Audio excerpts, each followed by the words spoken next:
সরকার ও কৃষক সংগঠনের মধ্যে শনিবারের বৈঠকও ছিল নিষ্ফলা। ৯ ডিসেম্বর ফের ষষ্ঠ দফার বৈঠক হবে দুপক্ষের। সরকার পক্ষ কৃষি আইনে সংশোধন আনতে রাজি।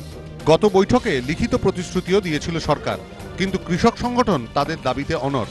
সংশোধনী নয়, আইন প্রত্যাহার না করা পর্যন্ত আন্দোলন চালিয়ে যাবেন তারা। আলোচনার মধ্যেই ৮ই ডিসেম্বর ভারত বন্ধের ডাক দিয়েছে কৃষক সংগঠনগুলি। এই বন্ধকে সফল করার ডাক দিয়েছে বাম, কংগ্রেস, তৃণমূল সহ বিরোধী দলগুলি। সমাজবাদী পার্টির প্রধান অখিলেশ যাদব জানিয়েছেন, বন্ধের দিন কিষাণ যাত্রা কর্মসূচি পালন করবে দল। শুক্রবার কলকাতায় এসে তৃণমূলের সঙ্গে বৈঠক করে গিয়েছেন আকালি দলের নেতারা। পথে না নামলেও এই বন্ধকে নৈতিক সমর্থন জানাবে তৃণমূল। তৃণমূল নেত্রীও কৃষক সংগঠনের পাশে থেকে কৃষক আইন প্রত্যাহারের কথা বলেছেন। ফলে ৮ই ডিসেম্বর ভারত বন্ধ সফল করতে তৈরি কৃষক সংগঠনগুলি।